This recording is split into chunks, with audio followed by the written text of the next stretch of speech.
Essa é a pergunta de US$ 1 milhão, né? Que você chega para a empresa e fala, pô, a gente precisa fazer um Product Discovery para descobrir o que seu produto precisa fazer, o que... Ah, mas eu já sei. Não, você não sabe.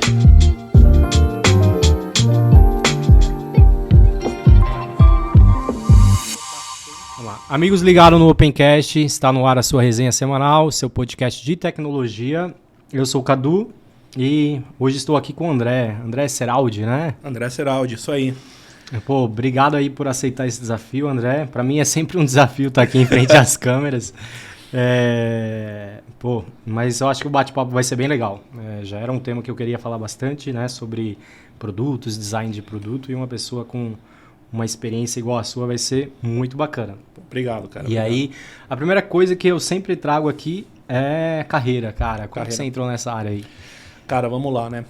Design de produto, né? Design de produto eu trabalho tem aí uns 10 anos, né? Mas da onde eu vim, né? Eu trabalho há 15 anos com design. Trabalhei aí os primeiros 5, 7 anos da minha carreira com design gráfico, direção de arte publicitária.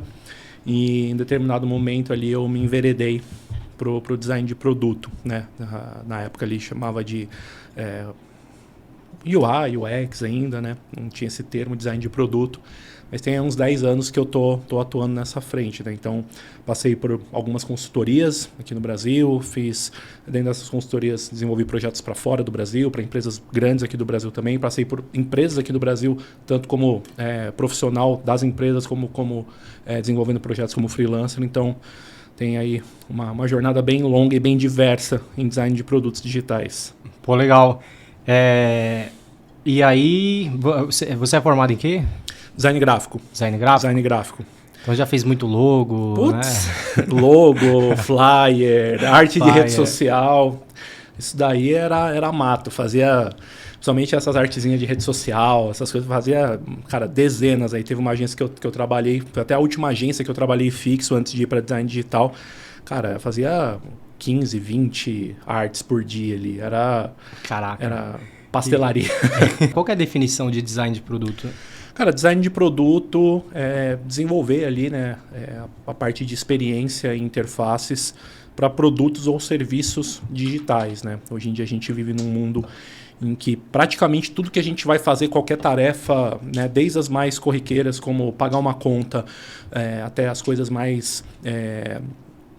ali no momento de lazer, de comprar um ingresso para um evento, para um show, para um cinema, a gente faz, né, através do celular, através de uma aplicação.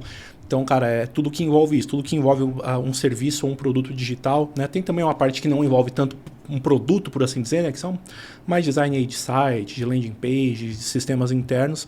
Mas, na verdade, no final das contas, a gente pode, de alguma forma, classificar tudo que é digital e que oferece algum tipo de serviço, algum tipo de solução como um produto digital.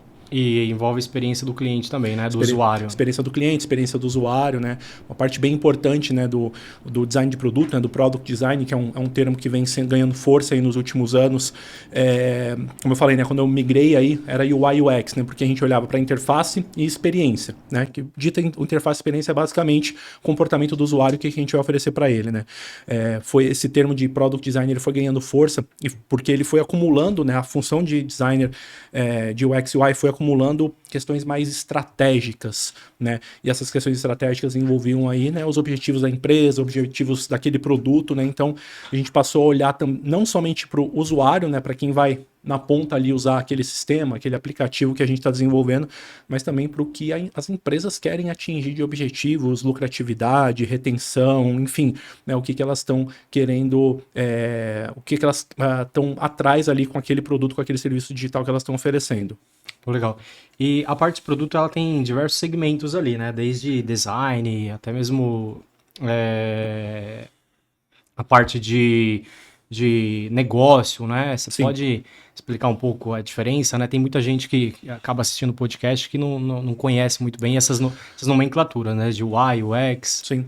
Então vamos lá, né? O básico ali, né? UI, né? Que seria User Interface, né? Que é de fato aquilo que você vê no teu aplicativo ali no celular ou numa tela de computador, é onde você interage. O que está por baixo dessa camada? A experiência do usuário, né? User Experience, ou UX, que é a forma como aquela aplicação vai se comportar, vai reagir ao que você precisa fazer, né? Então, a forma como a gente vai oferecer para um usuário, por exemplo, uma facilidade num fluxo, o comportamento de tela, tudo isso faz parte da experiência do usuário, né? E para chegar nesse ponto, envolve aí diversos estudos relacionados a UX Research, né? User Experience Research, que é toda a parte de pesquisar comportamento de usuário, tendência de mercado, concorrentes, né? E a gente tem, né, acho que uma camada aí que, eu não vou dizer nem que fica acima, mas é uma camada que acaba ligando tudo isso, né, que é o Product Management, né, que é a gestão do produto, né? Tudo relacionado ao produto está dentro de Product Management. Então, toda a parte, né, do comportamento de fato, né, do design ali, o que vai ser entregue para o usuário, como uma parte também de gestão estratégica, gestão operacional ali do produto. E a percepção, né, isso não só minha percepção, mas na prática, né, o design, ele incorporou mais negócio, né? Antigamente, o design era mais visual. Acho que você trabalhou muito em agência, você... Sim. Deve ter notado isso, a evolução de uma pessoa de design, né? Não, com certeza, né? Até um pouquinho do que eu citei aqui na evolução do UX UI para o Product Design, né? E isso vem de antes, né? Se a gente parar para pensar, existia antes a figura do Web Designer, né? Que era o profissional que trabalhava ali criando sites, basicamente. Tem o Webmaster também, Webmaster, né? Que é a pessoa que fica ali por trás, faz toda a parte de codar, né, o site, de sustentação, enfim, e o web designer, houve uma evolução do web designer para o UX e UI designer, e hoje, né, dá para dizer que houve uma evolução do UX e UI designer para o product designer, porque ele não pensa somente na parte de experiência e na parte visual, ele pensa também na parte estratégica, na parte de negócios, que é super importante hoje, porque afinal de contas todo mundo que lança um produto ou serviço digital quer ter algum tipo de rentabilidade.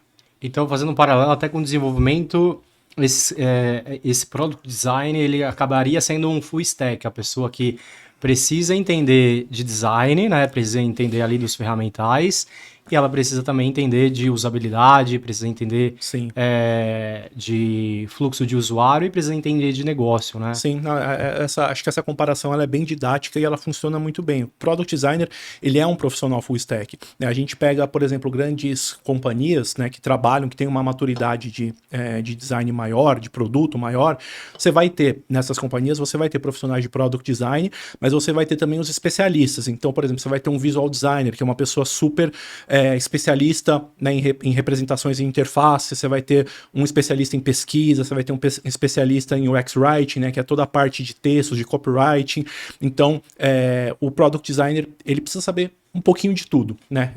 Vamos dizer assim, ele precisa ser no mínimo nota 7 em tudo ali para entregar um trabalho legal. E é um profissional super importante hoje justamente por ele conhecer, mesmo que não tão profundamente, mas ele conhece ali e ele navega por todas essas especialidades e ele consegue agregar dentro de todas elas. E aí eu vou trazer uma polêmica aqui, né? Aí tem corte, dá pra cortar, caso não fique legal, né? Mas tu tá me falando aí que o Product Design seria uma pessoa que ela tem um certo conhecimento em diversas áreas ali do ramo de produto, né? Certo. Então, para ter experiência, né, você precisa ter ali um tempo de carreira. Consequentemente, tem Product Design Júnior ou não? Tem, com certeza. Porque assim, não necessariamente o Product Designer ele precisa ter passado, né, por uma experiência prévia atuando como UI ou como UX. Eu, pelo menos, penso dessa forma, né?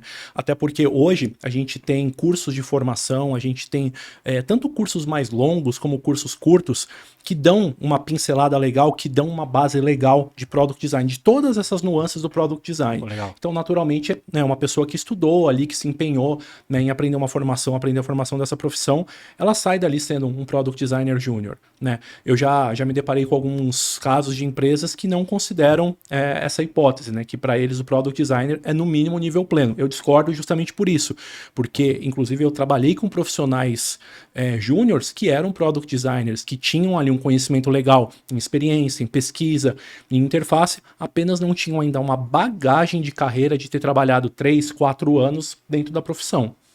Entendi. Pô, legal. Bacana essa perspectiva. E aí, falando um pouquinho de você, tu consegue compartilhar em um projeto que, de fato, teve um impacto significativo aí na sua carreira?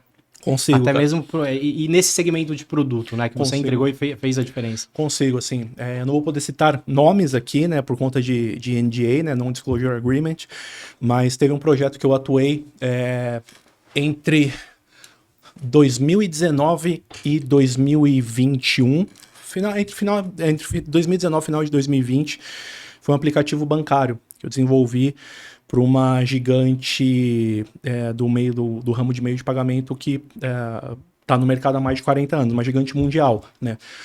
Eu desenvolvi esse projeto numa empresa que eu trabalhava, numa consultoria que eu trabalhava, e, assim, a grande particularidade, o grande desafio dele é que ele não foi só um aplicativo bancário, ele era um aplicativo bancário white label, ou seja, né, outras empresas, parceiras dessa empresa, iriam usar esse aplicativo e colocar lá a identidade visual deles, as particularidades deles, e um aplicativo bancário que ia rodar na América Latina inteira.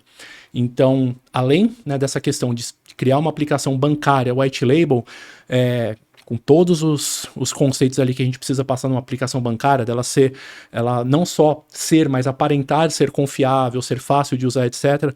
Tinha a questão de entendimento de personas, afinal de contas, uma persona da Argentina é muito diferente de uma pessoa da Nicarágua, né? Então tem essas particularidades.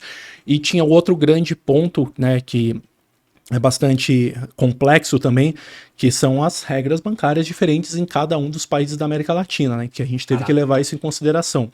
Então foi um projeto que eu toquei aí como Product Designer Specialist, eu toquei ele do começo ao fim, né? Desde do processo de discovery dele até a entrega final. Na entrega final ali, eu trabalhei em cima do MVP e de algumas releases além do MVP. Depois eu tive duas designers júniors, duas Product Designers júniors que trabalharam nesse projeto sob a minha orientação, mas foi um projeto assim que para mim é um marco na minha carreira pelo nível de complexidade que ele teve, assim, e também por ter tido coisas bacanas do ponto de vista de experiência, né, que foi uma experiência em que eu e outros colegas dessa empresa que eu trabalhei, a gente pôde ir para os Estados Unidos para trabalhar diretamente com os stakeholders lá durante uma semana, né? Então, todo o processo de discovery, a gente tocou, né, a primeira semana do processo de discovery, ali a gente tocou em loco lá com os stakeholders de toda a América Latina que estavam lá na empresa durante aquela semana, né, na matriz da empresa que fica em Orlando. Bacana. Eu trabalhei num projeto desse, não fiquei muito tempo.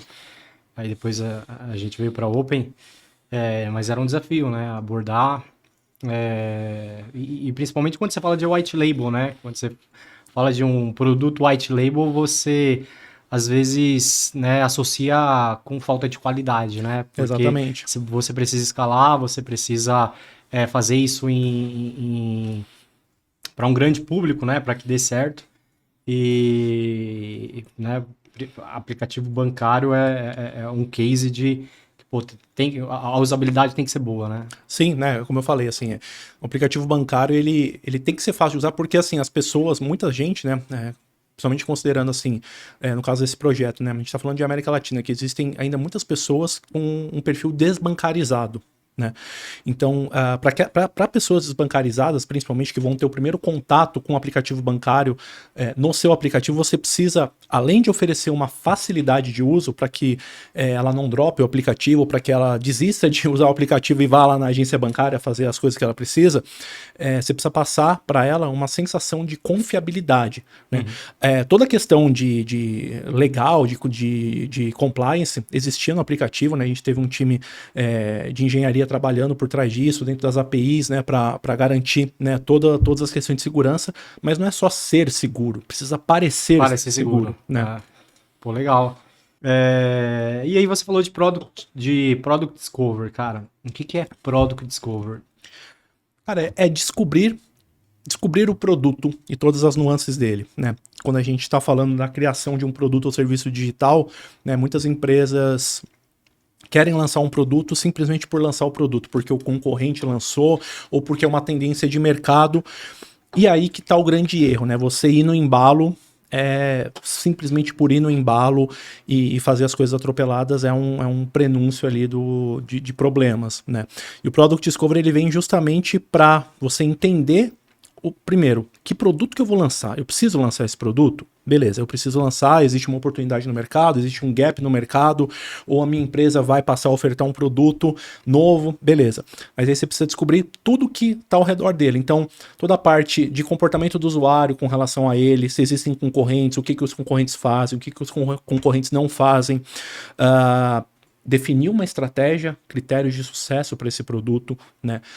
Definir um roadmap, definir uma priorização de features para esse produto, para a gente escalar um MVP e depois trabalhar em cima de releases com novas features. Então, tudo isso o Product Discovery faz, né? Ele existem algumas empresas, né, aqui no Brasil que eu tive contato que chamavam ali um processo de Product Discovery ainda de maneira incipiente de pré-projeto. Né? E isso foi ganhando corpo, isso foi, né, aumentando a importância disso justamente por ver os resultados que um bom processo de discovery traz para um produto, para uma empresa, e aí ele vem se solidificando ao longo, acho que dos últimos 4 ou 5 anos, como um passo fundamental na hora de lançar um produto, na hora de não somente um produto, né, um serviço também. E aí, não necessariamente, e essa ideia também do Product Discovery, né, não necessariamente o output é um produto, né? Pode ser que Exatamente.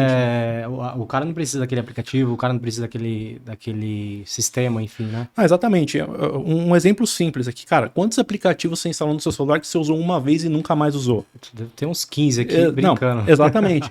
Product Discovery poderia, né, resolver isso de que forma? Imputar um desses serviços, que é um aplicativo solo, né, que é um aplicativo, dentro de uma outra aplicação ou dentro de um outro tipo de serviço, né?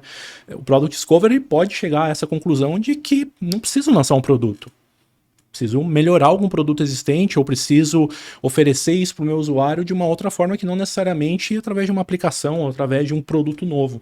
E o Product Discovery, ele funciona para processos, para descobrir processos, automatizar, enfim, trazer transformação digital para as empresas que não são digitalizadas? Eu diria que o Product Discovery ele é fundamental para a transformação digital. Né? A transformação digital a gente teve, né, nos últimos anos aqui no Brasil um cenário muito acelerado da transformação digital causado pela pandemia. Todo mundo trancado dentro de casa, as empresas precisavam continuar faturando de alguma forma e as pessoas precisavam continuar, né, cumprindo com algumas tarefas, algumas rotinas que elas tinham antes presencialmente, só que agora de forma digital. Então isso foi muito acelerado, né, e a gente viu, né, no ano de 2020 principalmente uma corrida desenfreada atrás de lançar um monte de aplicações, um monte de serviços digitais, alguns dos quais, né, foi o que eu te perguntei, quantos você não tem no seu celular que você usou uma vez e nunca mais, né, isso gerou muito esse ponto, né, então o Product Discovery ele também pode ser usado como uma ferramenta, como um processo de descoberta de processos, de melhoria de processos, de uma forma geral, ele não se aplica somente a um produto ou serviço digital, as dinâmicas usadas, a metodologia usada em um Product Discovery, elas são facilmente adaptáveis para a gente melhorar processos de uma empresa, por exemplo. E aí eu vejo que assim, o produto ele nasce da necessidade de um usuário, né? Às vezes sim, às vezes não. Se eu baixei um aplicativo no meu celular, se eu tenho 15 foi porque talvez eu tive a necessidade de algum problema que eu tenho e eu fui buscar isso através do meu aparelho, né? Sim. E se eu usei uma vez... isso quer dizer que a empresa que desenvolveu esse aplicativo talvez falhou em pesquisar, em de fato saber qual que era a dor daquele usuário, no caso minha? Talvez ela não tenha falhado em pesquisar, ela talvez tenha falhado na estratégia do produto. Né? Porque se foi um aplicativo, por exemplo, para uso único, para você fazer, sei lá, um cadastro, por exemplo, em algum banco de dados, etc., cabe, né, a um processo aí de Product Discovery, um processo bem gerido de Product Management, de descobrir oportunidades que podem ser geradas dentro de uma aplicação que a princípio foi para uso único. Né? Um exemplo que eu gosto bastante de usar nisso é o exemplo da Uber. Tudo bem, a Uber não é de uso único, mas a Uber nasceu como um aplicativo de mobilidade urbana. Cara, hoje você faz compras pela Uber. Você abastece toda a despensa da tua casa pela Uber, porque eles identificaram uma oportunidade. Ainda nessa mesma linha o próprio iFood. Né? O iFood é um aplicativo de delivery de comida. Hoje você tem, cara, farmácia, supermercados, pet shop, enfim, uma infinidade de outros serviços que estão imputados dentro daquele serviço inicial, porque foram descobertas oportunidades ou necessidades, ou as duas coisas, aliadas as duas coisas, para que esses aplicativos ganhassem ainda mais relevância. E tem a parada também da pessoa que está na estratégia ali do produto, ela entender o público-alvo e não só o público-alvo, mas também o contexto que aquela pessoa está usando aquele aplicativo. Vou dar um exemplo que eu baixei um aplicativo para treino de academia, eu não vou pagar um personal, né? Eu sei da importância, mas minhas prioridades são outras. Então eu baixei um aplicativo que me ensina ali como que eu faço, né, as posições, como que eu quantidade de pesos, enfim. E na academia, cara, assim, é uma parada extremamente focada ali, você tem que fazer sua série ali e partir para a próxima. E o aplicativo, assim, muito bom no sentido de mostrar como eu devo fazer, de dar um treino ali bacana para mim, para uma pessoa que não treina constantemente, não entende muito ali desse contexto. Só que aí o aplicativo é extremamente complexo na hora de imputar dados, na hora de talvez trocar o exercício. E ali você quer uma parada que você precisa resolver rápido, né? Você não tem tempo de, sei lá, atualizar o quilo, o peso que você imputou errado naquela série. Então, o que eu vejo ali nesse contexto? Pô, a pessoa não estava imersa, né, ali no contexto daquela do pessoa, usuário. do usuário. Porque é tão importante quanto você conhecer o que o usuário precisa fazer, é entender em que contexto ele vai fazer. Esse você falou da academia. Cara, você tá na academia, você tá treinando, você tá cansado, tem um monte de gente na fila esperando você terminar o aparelho para usar o mesmo aparelho. Cara, você não vai ficar... Imagina, sei lá, com o aplicativo. Exatamente, né? Tem que ser um negócio super rápido, super direto, né? E isso também, né, que um processo de Product Discovery, e até indo um pouquinho além, um processo bem fundamentado de UX Research, diz pra gente, né? Não somente o que o usuário precisa fazer, mas qual o contexto de utilização daquela aplicação, né? Porque é uma frase que eu uso bastante em outros contextos, mas assim, tão importante quanto... A mensagem é o contexto. No caso do aplicativo, tão importante quanto a função é o contexto da utilização dele. Você precisa entender o contexto do teu usuário. Se teu usuário vai estar usando ele na rua, se ele vai estar usando ele com uma mão só enquanto ele dirige, que é errado, né, inclusive. Mas se ele vai estar usando, sei lá, na rua enquanto ele está caminhando, ou se ele vai estar usando sentado no sofá em casa, tranquilão. Tudo isso impacta na experiência do usuário. A experiência do usuário tem que analisa todos esses fatores, não somente a persona, a jornada e a feature que vai ser desenvolvida. E até mitigar risco, né? Uma coisa que você vai usar o celular no carro, não pode, né? Mas como que você faz para mitigar risco caso a pessoa use? Exatamente. Aí entra todo esse contexto, esse estudo de entender o contexto para oferecer, não somente dentro da feature, da funcionalidade ou da aplicação, mas também dentro do contexto de uso da persona, do usuário, qual vai ser a melhor forma dele fazer a utilização daquela aplicação, daquele serviço. Pô, bacana. E aí, na sua opinião, qual que é os erros comuns que as empresas cometem aí no processo de Product Discovery? O primeiro é não fazer um Product Discovery, não ter um processo. Não necessariamente a empresa precisa passar por um processo de Product Discovery, né? Existem empresas que têm uma maturidade altíssima dentro do contexto de produtos e de design, então já existem dados, já existe uma massa de dados, né, das quais pode fazer uma análise e partir ali direto para a parte de concepção de um produto. Né? Mas o primeiro erro é com certeza não fazer um Product Discovery ou não ter um trabalho de pesquisa antes de criar um produto, né? O famoso sair desenhando tela e desenvolvendo olhar que vai estar bonito, não, tá bonito, tá bom. Né? Exatamente, né? Porque, cara, não é só forma, é a função, né? E um processo de pesquisa e de discovery mitiga justamente isso, que a gente não se atenha somente à forma, entregar um aplicativo ou um site bonito, que a gente entregue algo que vai ser de fato valioso ali para o usuário, que ele vai enxergar um valor e que ele vai fazer uso daquilo de fato. E até vejo que esse processo, até sei lá, 3, 4 anos, era um processo que eu não conhecia. É complexo você tangibilizar valor, né? Porque Sim. você fala para o cliente, pô, vou pesquisar, a gente vai descobrir o que precisa ser feito, né? Uhum. E aí, basicamente, você está falando para o cliente que ele não entende nada do negócio. Ele não negócio. entende o que ele está fazendo, você entendeu? E aí, muitas das vezes, você tem aquele feedback do cliente, pô, mas eu preciso, eu já sei o que precisa ser feito, né? Então, mas assim, e aí voltando para o contexto de tecnologia, não somente nesse contexto de pesquisa e da gente entregar ali valor na pesquisa, também a gente saber qual que é o escopo e delimitar o que vai ser desenvolvido, né? Porque Sim, tecnologia é muito amplo, é aberto, né? A partir do sim. momento que você pega um produto ali, um software para desenvolver e você não sabe o que vai ser entregue, você está, às vezes, desperdiçando dinheiro e desperdiçando tempo, né? Então, o Sim. Product Discovery é uma metodologia, não sei se posso chamar de metodologia, Sim, pode. que veio para resolver Um isso. processo. Processo. Processo, porque o Product Discovery ele é composto de N metodologias. A gente pode, por exemplo, o Design Thinking é uma metodologia que pode estar dentro do Product Discovery. O Design Sprint é uma metodologia que pode estar dentro do Product Discovery. O Lean UX, Lean Inception, são metodologias que compõem um processo que é o Product Discovery. E aí você usa de acordo com o processo, Com a necessidade, com o contexto, né? O Product Discovery ele é extremamente adaptável, né? Como eu falei, a gente pode usar um Product Discovery para estabelecer melhoria de processo dentro de uma empresa, né? É só escolher a metodologia certa que a gente vai aplicar, as dinâmicas certas, né? Então ele é extremamente adaptável, cara, para processos, produtos, serviços, e não somente questões digitais, né? Mas também a gente pode estabelecer um processo de Product Discovery para criar um produto físico também, né? Sim, sim. Acaba sendo um processo diferente e tal, né? Um pouco mais amplo, com nuances diferentes, mas também é possível. E como que a gente mede o sucesso dessa iniciativa? Essa é a pergunta de $1 milhão, né? Que você até comentou, né?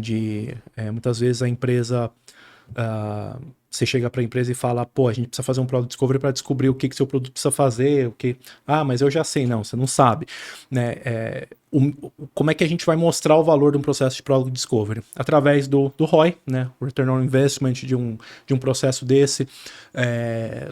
Uma coisa que impacta muito, né? Que eu gosto sempre de usar aí como argumento na hora de defender um processo de Product Discovery é o custo de refações, né, o custo de refatorar uma aplicação, uma feature que não foi pensada da maneira correta, é muito maior, né? Chega a ser aí 20, 30 vezes maior você refatorar uma feature, por exemplo, que está num aplicativo, ou refatorar um aplicativo inteiro do que criar um aplicativo do zero da forma correta, né? Com um processo de pesquisa.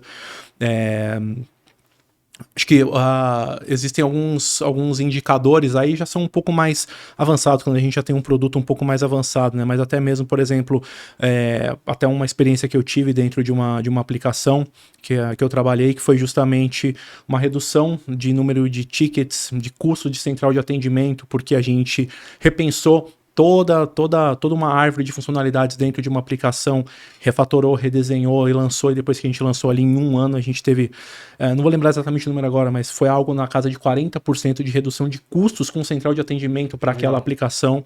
Então são N fatores, assim, acho que cada produto, cada serviço, ele tem suas particularidades e formas de você medir o sucesso, né? O ROI, ele é bem adaptável para isso, para a gente entender o quanto a gente está investindo e qual o retorno que vai ter, né? Mas essas questões de mitigar erros, mitigar refatorações, isso é algo que geralmente impacta bastante nas empresas, porque muitas vezes as empresas, quando procuram, né, uma consultoria especializada em Discovery, elas já estão sofrendo com problemas de usuários que não completam fluxos, com usuários que iniciam uma jornada e não terminam essa jornada, e isso acaba gerando custos para elas. Então elas já estão precisando, já estão sentindo na pele, no bolso, essa questão.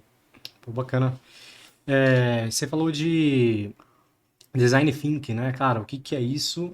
E tem muita gente que acaba confundindo Product Discovery com Design Thinking. Consegue dar um overview pra Consigo. gente? Design Thinking, ele é uma metodologia bastante difundida no meio de design, e aí não só o design de produtos, né, mas acho que principalmente no design de produtos, a metodologia baseada em 4 etapas, né?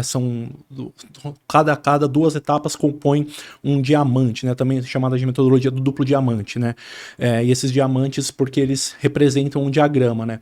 A gente tem no primeiro diamante, né? Que é comumente chamado ali de diamante do problema, né? A parte de descoberta e definição, né? A parte de descoberta está aberta, né? Que você está expandindo as ideias. E a parte de definição é que você já gerou insights e você vai afunilar, né? Então você formou um primeiro losango, um primeiro diamante, né? Então você definiu o problema. E aí a gente tem o diamante da solução, né? Que é a segunda etapa, a segunda metade do design thinking, onde você gerou ali, né, os insights, você fez ali uma definição, separou aquilo que é prioridade ou não, e aí você vai fazer uma ideação, né? O que é ideação? Você está abrindo as ideias novamente, para gerar ali, por exemplo, né, falando aqui do meio digital, você vai começar a gerar ali alguns protótipos, algumas ideias ali, alguns rabiscos, vamos dizer assim, né, alguns wireframes, e depois você faz um refinamento disso para entregar para o desenvolvimento, fechando o segundo diamante, que é a etapa que dentro do meio digitais a gente chama simplesmente de prototipação, né? Então, é uma metodologia composta aí de 4 etapas. Cada 2 etapas formam um diamante, né, também chamada de duplo diamante. E ela é muito confundida com Product Discovery porque ela é uma metodologia base para o Product Discovery, né? Eu citei aqui o Lean Inception, o Lean UX, o Design Thinking e o Design Sprint, né? Acho que são as 4 metodologias mais utilizadas dentro do Product Discovery. O Design Thinking, sem dúvidas, é a mais difundida porque é a mais conhecida também no mercado pelos profissionais de design. Bacana. E aí, a palavra que tinha faltado no começo foi a criatividade, né? Isso é algo... E aí, não só envolve criatividade visual, né? Você tem toda uma parada de criatividade, né? De resolução de problemas, de negócio.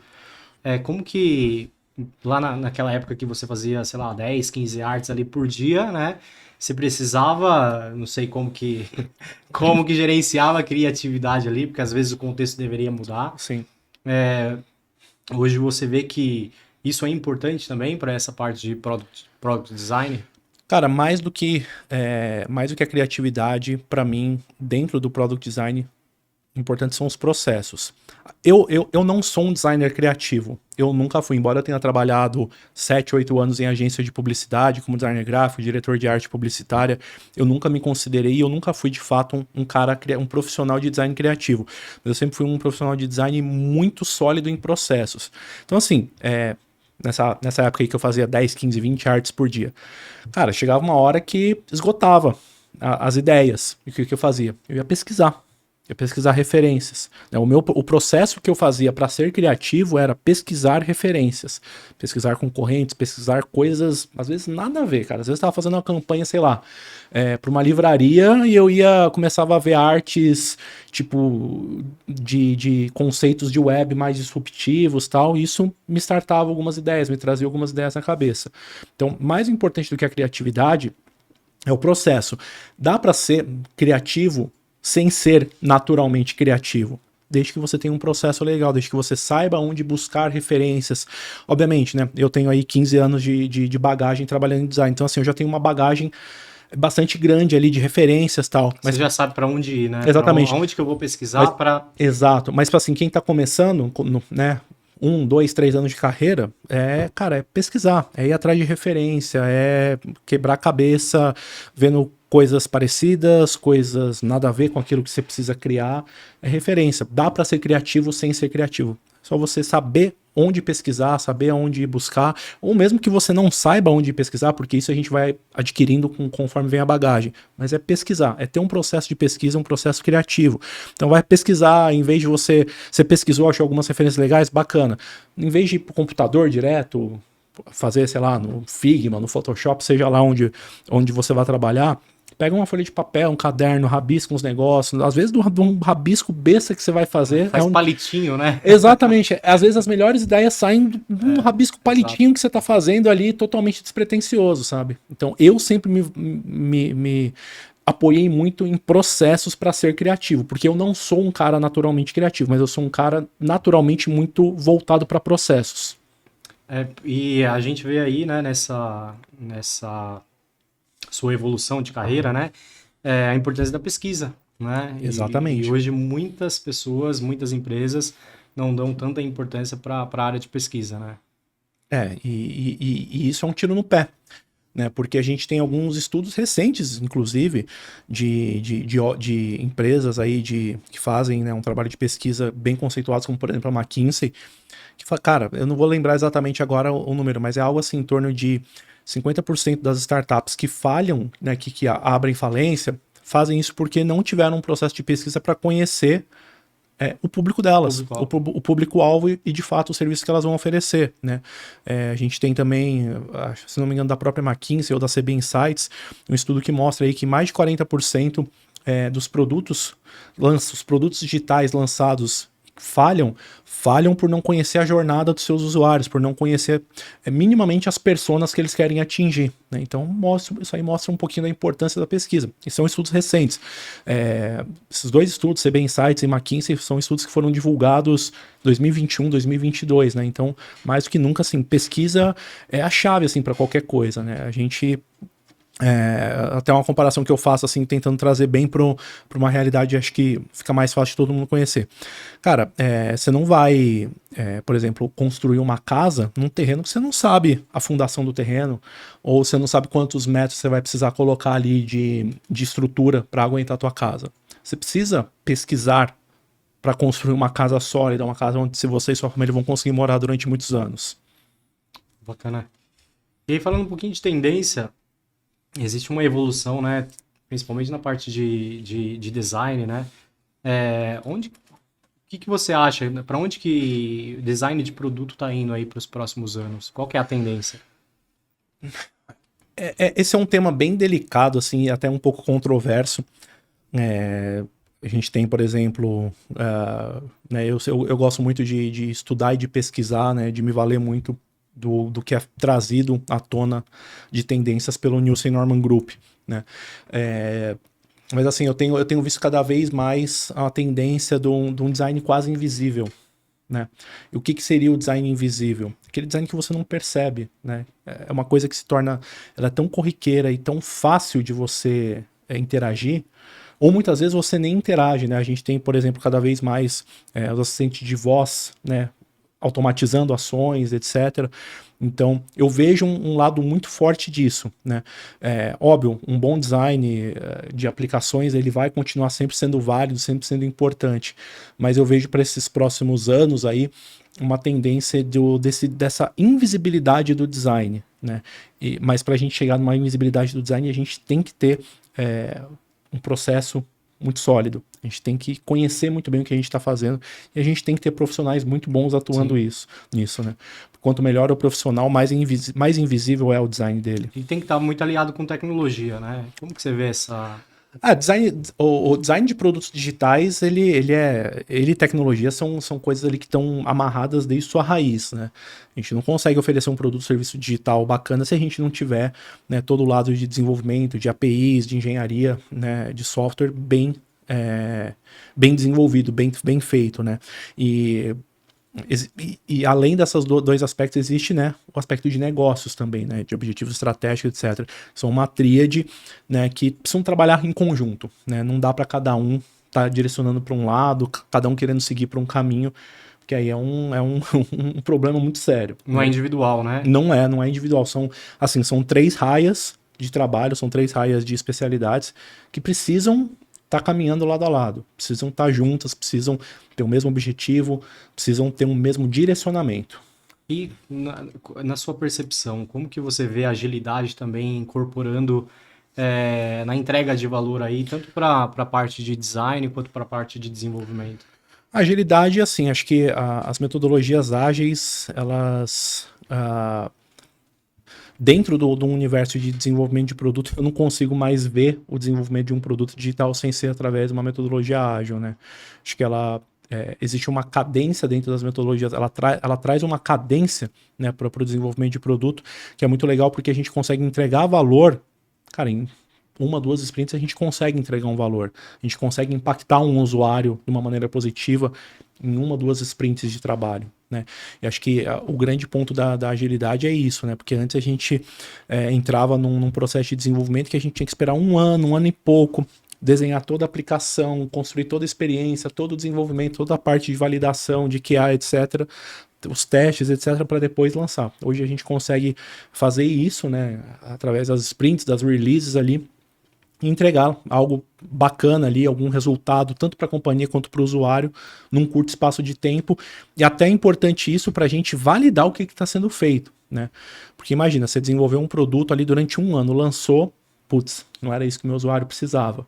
Com agilidade, né, com os métodos ágeis, a gente consegue, cara, mitigar isso. Cara, em um mês, muitas vezes você consegue lançar um MVP super básico ali e medir o sucesso daquilo e ver se é aquele caminho mesmo que você vai seguir ou você vai pegar aquilo, colocar de lado e trabalhar em cima de uma nova versão, de uma nova aplicação, enfim. Eu vi há um tempo que tinha muitos profissionais de design, né, que eram aversos à agilidade, né? Sim. Não procurei entender o porquê. Você tem uma noção de qual que era a resistência de trazer agilidade para design de produto?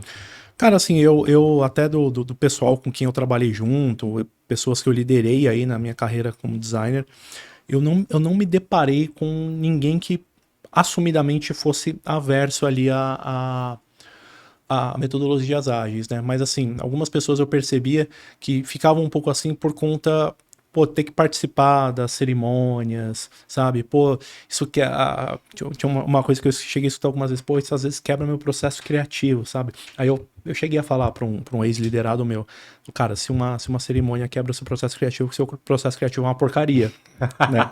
Você não consegue pausar um processo criativo para participar de uma cerimônia onde vai estar todo o time. Muitas vezes você vai receber mais insights ainda para ajudar no teu processo criativo.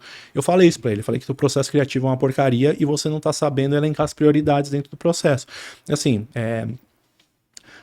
existia uma brincadeira até alguns anos atrás, talvez até ainda exista, eu que tô meio por fora, né? Do Designer, né?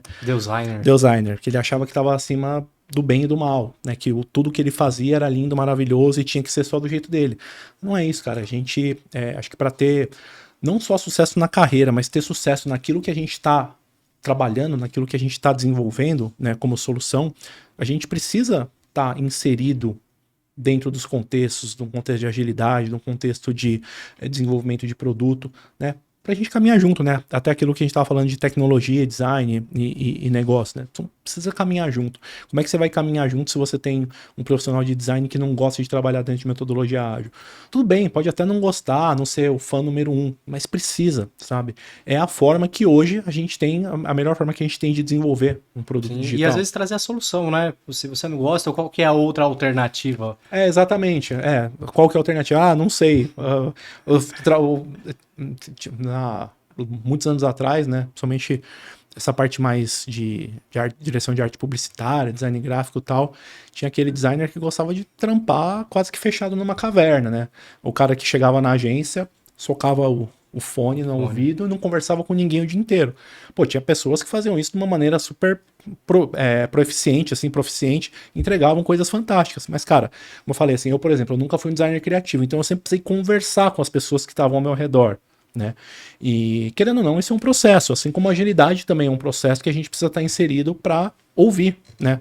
Pô, às vezes numa daily você tem uma troca ali com, por exemplo, um QA, que vai te ajudar a destravar, ou você vai dar um insight para um dev front-end ali numa daily, que vai ajudar ele a desenvolver um componente, ou, sabe, são coisas do tipo, a gente precisa estar inserido num meio, de fato, ninguém trabalha fechado numa caverna. Sim, e são características hoje em dia que são mais, que é fundamental, né, principalmente no home office, né, você... Sim.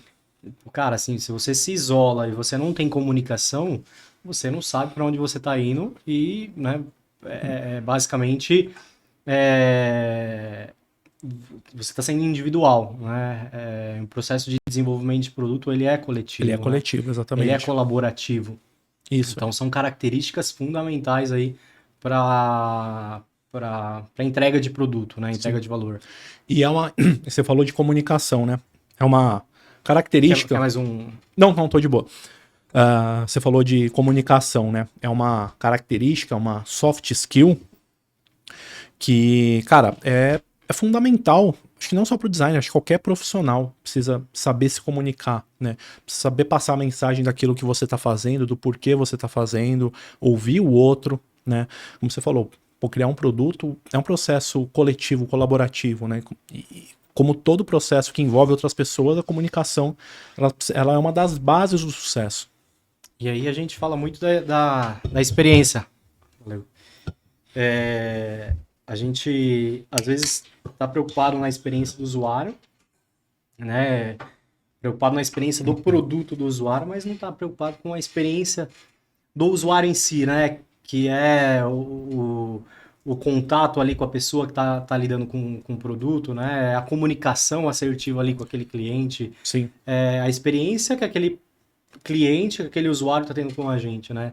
Eu vejo que muitas pessoas, muitos profissionais acabam negligenciando isso, né? Sim, sim.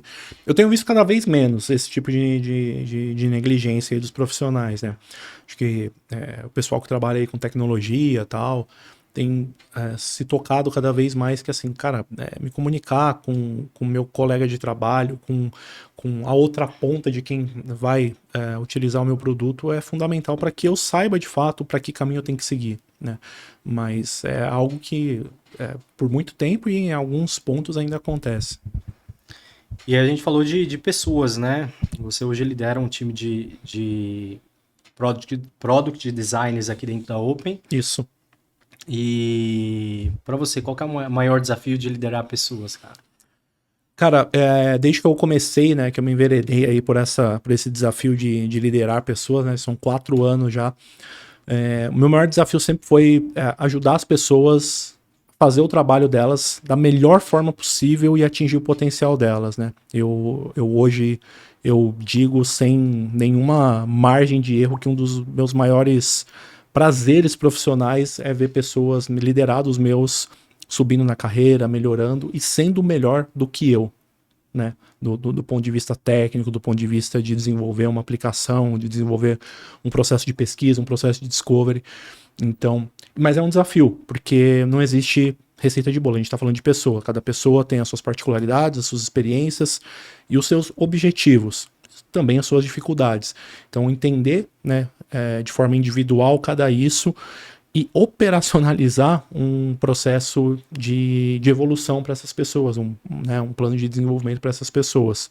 Acho que é o maior desafio fazer esse tipo de trabalho, fazer com que as pessoas consigam alcançar novos patamares dentro das suas carreiras, entregar projetos melhores, entregar, né, um trabalho melhor a cada semana que passa.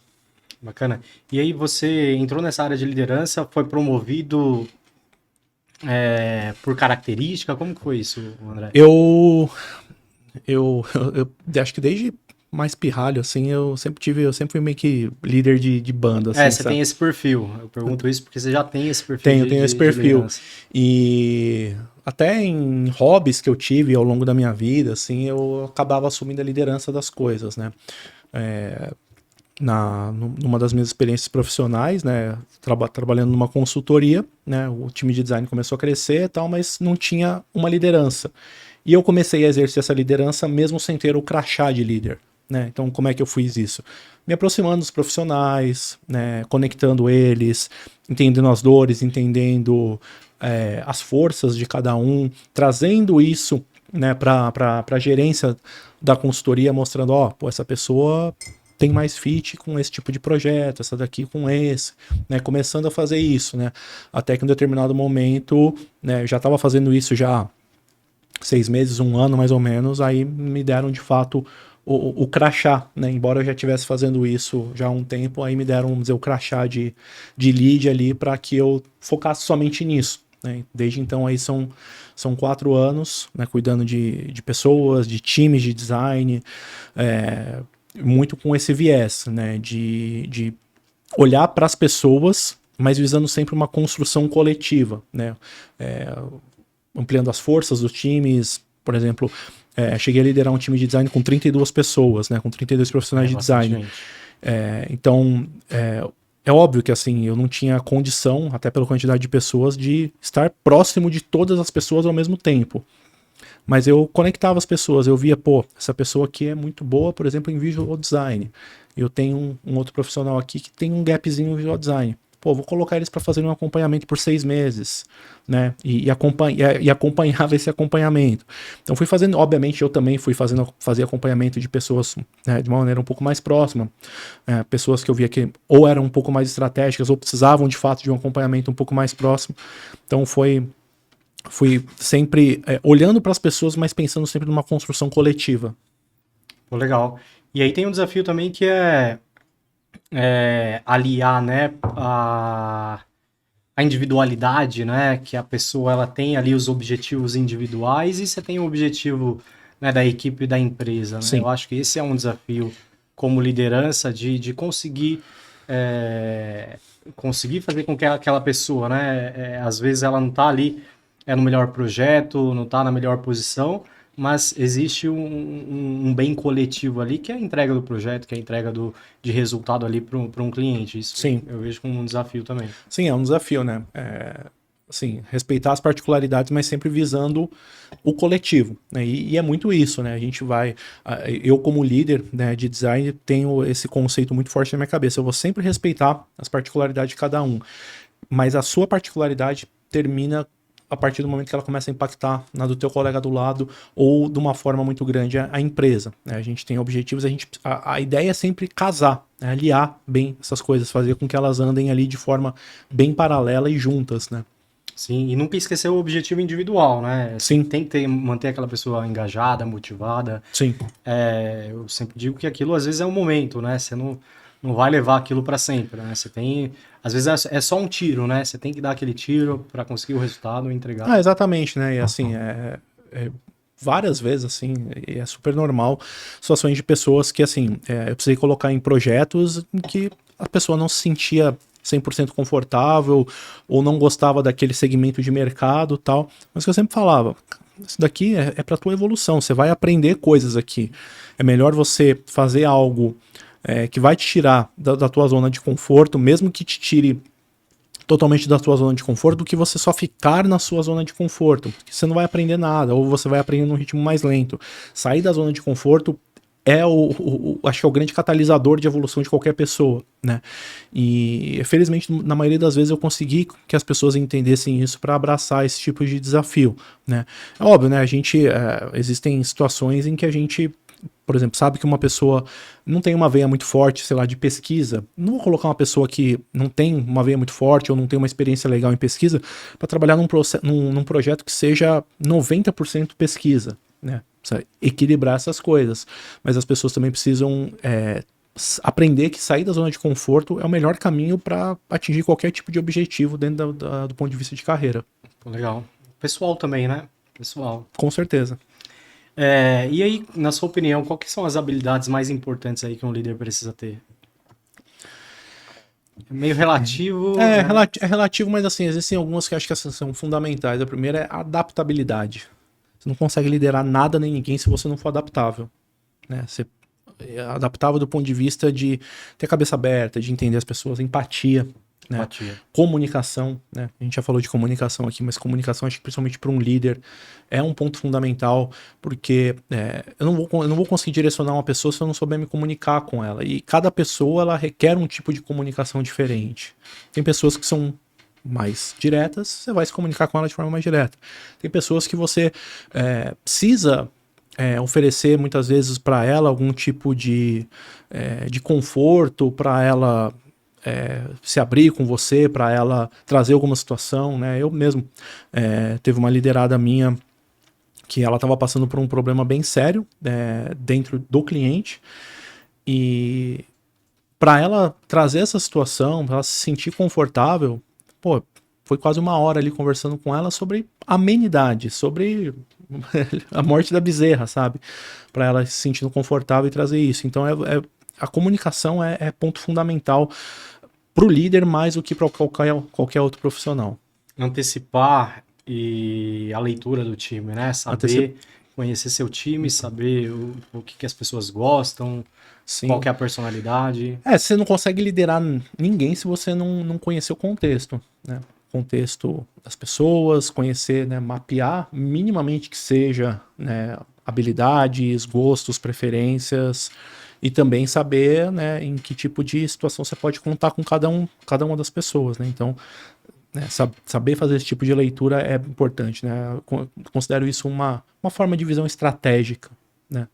De você conseguir fazer esse tipo de leitura, de você conseguir mexer ali com os pauzinhos de acordo com cada pessoa, com cada situação. Bacana. Eu trouxe aqui, você tem um trabalho bem legal de mentoria, né? Mentoria? Mentoria. Pô, fala um pouquinho pra gente aí. Eu faz mais ou menos uns 2 anos e meio aí, né? Eu até dei uma pausa nisso no momento atual, mas é algo que eu, para 24 aí, o ano de 2024, eu quero retomar, que é um trabalho de mentorias que eu fiz aí numa escola online, mentorando 3 cursos específicos, né? Cursos de web design, nível básico e nível profissional, e também de Figma, né? Então, a maioria dos alunos, o legal é que são alunos que vêm em transição de carreira, né? Assim, eu tive aluno que veio um aluno que era médico. Caraca. Aluno que era médico. Tive mais de uma aluna, aluno e aluna advogados que vieram, que estão transicionando para a carreira de UX, né? Então, trabalhei 2 anos e meio acompanhando, direcionando, ofertando mentorias, né, para esses alunos, direcionando dentro das lições do curso, né, para que eles consigam fazer essa transição de carreira. Tem algumas pessoas que não vêm de transição de carreira, que de fato estão se profissionalizando pela primeira vez através desses cursos, né? E como eu falei, eu dei uma pausa nisso agora nesses últimos meses. Mas pro ano que vem eu vou retomar essa questão de mentoria, mas de uma maneira um pouquinho diferente, que aí oferecendo mentorias mesmo, né? E a minha ideia é oferecer mentoria gratuita, né? Principalmente para quem está começando, né, carreira, e tô ainda planejando certinho, mas a minha ideia é focar, né, pessoas que estão começando, e principalmente pessoas que não têm condição de pagar. Baixa renda, né? Exatamente, baixa renda, mães, né, que acabaram de ter filhos e estão com dificuldade de se posicionar no mercado. Então a minha ideia para 24 é ofertar esse tipo de mentoria gratuita para esses públicos. Bacana, bem legal. E aí, né, para sua carreira, o que você vê, o que você imagina aí para os próximos tempos? Tem alguma coisa que tá no seu radar? Cara, é muito louco você me perguntar isso, porque assim, até esse ponto aqui, a minha carreira não foi muito planejada. Foi muito, eu entendo. Foi muito baseada em oportunidade, né? E às vezes é pelo trabalho bom, né? Sim. Eu sempre falo pro pessoal que, cara, é consequência de trabalho duro, esforço. Sim. Cara, não existe atalho. Não existe atalho, não existe atalho. Assim, se você quer ter sucesso na carreira... E, cara, se você pegou um atalho, em algum momento... Vai cobrar o preço. Vai cobrar o preço. Vai cobrar o preço. E assim, como eu falei, né, assim, eu nunca planejei muito, assim, porque quando eu tava ali trabalhando em agência e tal, como é que surgiu o meu interesse pelo digital? A agência que eu trabalhava, a web designer saiu e precisava de alguém para assumir a parte de web, de design para web. E aí eu era o principal diretor de arte da agência, eu falei, beleza, vou assumir. E aí eu comecei a estudar UI. Aí eu falei, pô, mas tem um universo totalmente diferente aqui, mais profundo. E aí, cara, eu fui estudando, fui melhorando, e aí surgiu a oportunidade de eu entrar numa empresa, acho que essa eu posso falar o nome, não tem problema, foi o UOL, como UI designer, né? Então foi muito de oportunidade e eu me preparei para aquela oportunidade, obviamente. Mesmo quando eu assumi posição de liderança, como eu falei, cara, foi algo que para mim foi super natural. Eu vi um gap, mas eu não vi um gap só como assim, uma oportunidade de eu me estabelecer como uma liderança na consultoria que eu trabalhava. Eu vi um gap de, o pessoal tá precisando de uma ajuda, tá precisando de alguém que dê um direcionamento. E aí eu fui fazendo meu trabalho, né, 6 meses aí, praticamente 1 ano, que eu tava fazendo esse trabalho até eu ser, vamos dizer, efetivado, né, como líder. Então, eu me vejo como um cara bastante adaptável, acho que por tudo que eu já passei também do ponto de vista de carreira. Então, assim, embora eu não tenha, vamos dizer assim, um plano de carreira, o que que eu quero, né? Objetivos, obviamente, eu tenho. Todo mundo tem. Mas assim, um plano de carreira, qual é o próximo passo na minha carreira, né? Não exatamente isso. Eu acho que depende muito do momento, do contexto e da oportunidade que aparece na minha frente. É uma oportunidade que faz sentido para mim, é uma oportunidade que eu me vejo com competência técnica, ou me vejo com condição de me preparar para assumir essa oportunidade. Foi o que aconteceu quando eu assumi essa frente de liderança de equipes. Bacana, bacana. E aí, queria trazer um pouquinho também. Existe, principalmente no mercado de tecnologia, né? Muita gente querendo entrar, agora deu uma desaquecida no sentido de oportunidades, né? Parece a galera que quer entrar, galera nova, né? O que você indica? Tem algum treinamento? Principalmente o pessoal que não tem outra carreira, quer entrar como júnior mesmo. Sim. Qual que é a sua visão? Cara, acho que assim, né? Até o que a gente falou aqui, né? De não existe atalho. Ou se você pegar um atalho, vai cobrar o preço mais tarde, né? Pode parecer piegas, pode parecer Caxias, mas acho que assim, é se preparar, estudar, né? E entender as suas forças, né? Tenho um amigo que ele me procurou alguns meses atrás, né? Porque ele queria desesperadamente entrar para trabalhar com UX, né? Pô, mas ele é um cara que ele faz outras coisas, ele tem, por exemplo, ele tá fazendo uma graduação em ciência de dados, tal. Eu falei, mas por que você quer entrar em UX? Ah, porque o mercado tá aquecido. Cara, não é assim. Não adianta, o mercado tá aquecido, você vai querer entrar no mercado só porque tá aquecido. Eu ofereci para ele um suporte, dei algumas dicas, algum direcionamento de curso que ele precisava aprender, mas passado aí algum tempo ele até comentou comigo, pô, realmente, assim, meu negócio é mais essa parte de dados mesmo, de analytics, me dou melhor. Então é entender as suas forças, entender aquilo que você faz. Você gosta, né? Você faz bem, que você gosta de fazer, né? Porque não adianta você querer abraçar uma carreira só porque tá bombando, só porque tem tendência de mercado. Cara, você vai trabalhar 4, 5, 6 anos e vai ficar de saco cheio e vai largar, sabe? E aí você vai, ou então você vai continuar trabalhando nisso por 10, 15 anos e vai ser uma pessoa frustrada, sabe? Sim, sim. Então, acho que assim, entender as suas forças, você precisa entender as suas forças, né? E ninguém melhor do que você mesmo para entender as suas forças, né? Uma coisa que eu costumo falar muito para os meus liderados: tenha ownership sobre a sua carreira. Não delega a sua evolução, a sua mudança de carreira ou de patamar para o teu líder, para a tua empresa, para o teu professor, para teu pai, para tua mãe. Você tem que ter ownership sobre a tua carreira, desde o momento de identificar as tuas forças, aquilo que você gosta de fazer, aquilo que você faz bem. Sim.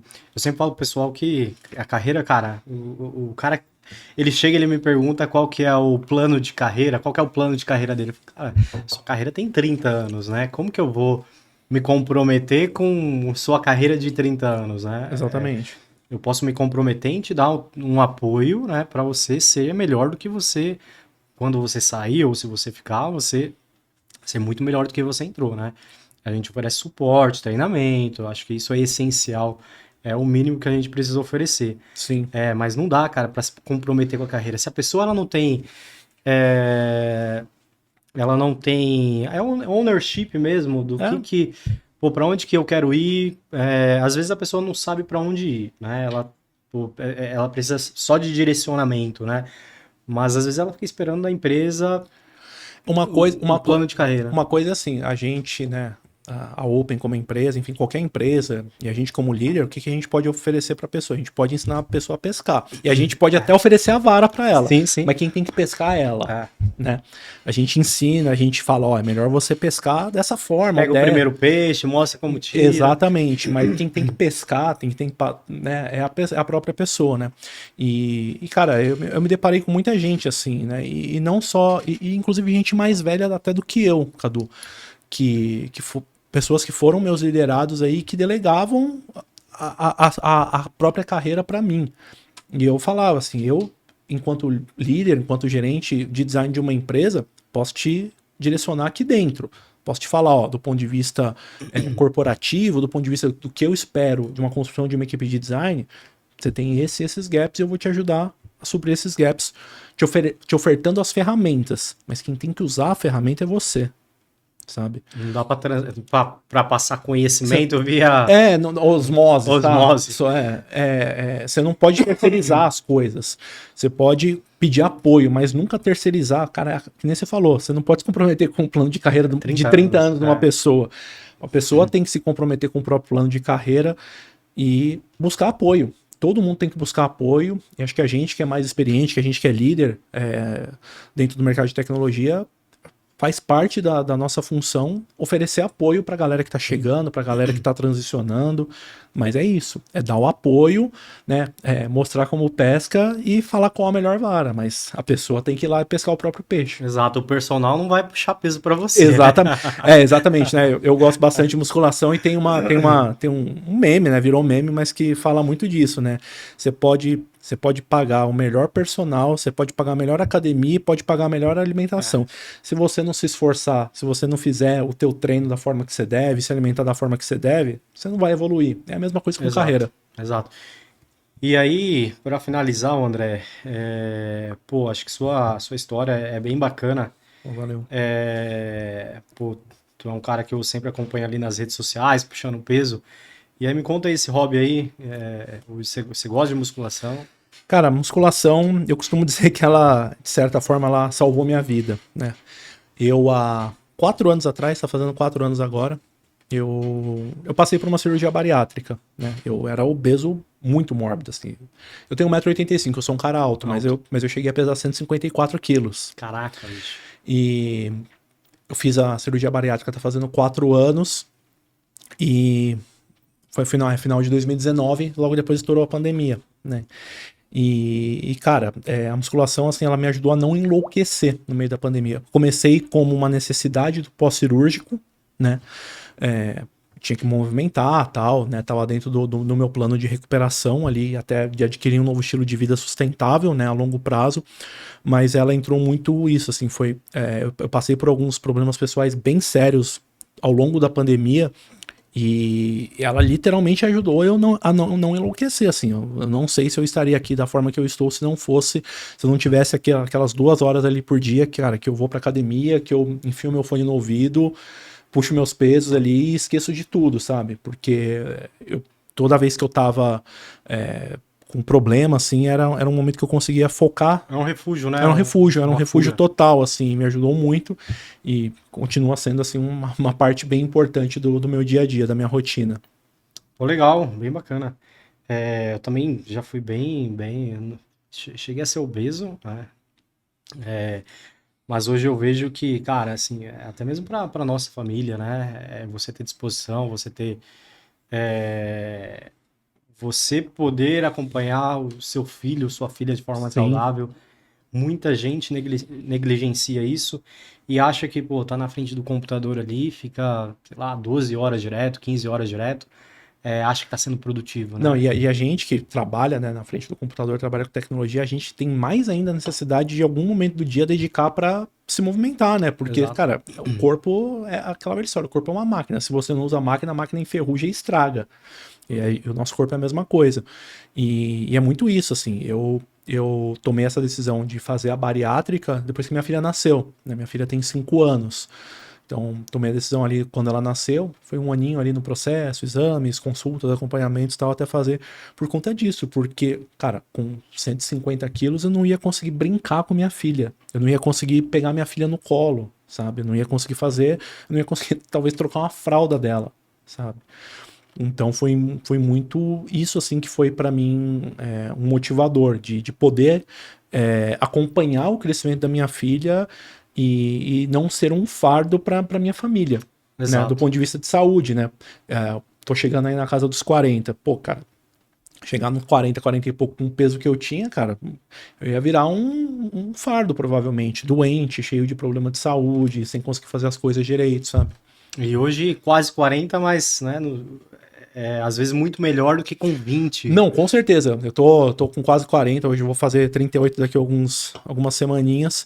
Cara, mas eu tenho hoje um físico, uma cabeça e uma saúde melhor do que eu tinha aos 25.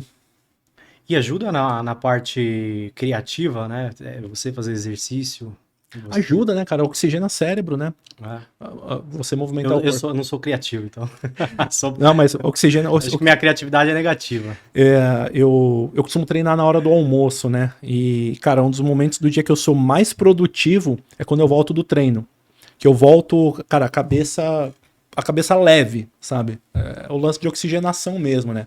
Você tá fazendo exercício, você tá bombeando mais sangue no teu corpo, então você tá levando mais oxigênio pro teu corpo, né? E a gente precisa de oxigenação no cérebro para conseguir pensar e raciocinar direito, então ajuda bastante. A dica pros product designers aí, pô, vamos fazer academia, Puxa em vamos ferro. aumentar. Não só puxar ferro, mas alguma atividade física, cara. É fundamental, assim. Eu entendo, tem muita gente que não gosta de ir pra academia, fala que não gosta de ficar puxando ferro, levantando peso. Beleza. Vai fazer uma luta, vai correr, vai praticar, sei lá, jogar tênis, jogar vôlei, jogar qualquer coisa, sabe? E às vezes o não gostar de puxar ferro, às vezes é uma desculpa pra não ir na academia. Porque, pô, eu odiava puxar ferro, cara. E hoje em dia eu gosto. Não é, eu acho que não é. Hoje você tem a academia como hobby, talvez, né? Sim. É um estilo de vida. Pô, eu faço outras coisas, eu luto. Mas eu gosto de puxar ferro, né? Então, às vezes o cérebro ele fica muito naquela pô, né? Não vou dar um motivo pra Sim, fica sabotando. se sabotando. Sabotando. E é muito isso, porque assim, beleza, você pode não gostar de ir pra academia, você não pode não gostar de fazer exercício, mas com certeza você vai gostar do benefício que aquilo vai trazer pra tua saúde, pra tua disposição, sabe? E as pessoas querem ver resultado no curto prazo, né? Cara, no curto prazo, não tem, né? Você não vai lá puxar um ferro e uma semana você vai ficar... Exatamente. Queria eu ficar que nem você com uma semana. Mas eu nem sou parâmetro, mas mesmo assim, alguns aninhos aqui pra chegar até onde eu tô e ainda vamos pela frente, ainda ver até onde eu chego. Vou chegar lá. Cara, mas é isso. Pô, você quer deixar uma mensagem aí pro pessoal? Acho que eu deixei várias aí ao longo do processo, né? Mas acho que, assim, acho que uma coisa que eu sempre eu falei aqui, eu gosto de repetir, assim, sempre que possível, é o ponto de carreira, né? Independente de ser designer, de ser dev, de ser qualquer tipo, não tem ownership, né? Saibam controlar e direcionar a própria carreira sem depender dos outros, né? Até porque ninguém tá aí pra sua carreira. Ninguém tá nem aí pra sua carreira. É você. É você com você mesmo. Em determinados momentos você vai contar com o apoio de um líder, você vai contar com o apoio do dono de uma empresa, do chefe de uma empresa que você trabalha, de um professor, mas a carreira é tua. Então, tenha ownership, saiba identificar seus pontos fortes, seus pontos fracos para buscar a evolução, para que você não fique dependente de pessoas, de empresas, de terceiros de uma forma geral. E no mais, né? Se você não planeja a sua carreira, e você é uma pessoa que trabalha bem, se você é uma pessoa que é dedicada, a vida vai direcionar. Vai. Você nunca vai ficar parado. Não fica. Eu acho que a minha carreira foi assim, né? Eu não planejei da onde que eu tô hoje, né? Simplesmente que nem você, me preparei e tive a oportunidade, né? Então, cara, trabalho duro e esforço aí, e muito estudo, né? Sim, Hoje, nunca parar. Conhecimento nunca é demais. Nossa área é extremamente dependente de estudo, né? Sim, então, cara, todo ano, de um ano para o outro, as coisas mudam muito e muito rápido. Se você ficar parado, né? Aquela velha história, peixe que fica parado, a maré leva. Maré leva. Cara, é isso. Pô, obrigadão, André. Obrigado Eu que aí agradeço, pelo desafio. Acho que vocês vão ver mais um André aí nos últimos tempos. Vamos ver se ele vira um host aí nosso. Tô aí pra jogo. Tô aí pra jogo. Mas, pô, obrigado aí. Foi muito bom esse bate-papo. Aprendi bastante. Valeu, Cadu. Obrigado. Um abraço. Foi bem bacana.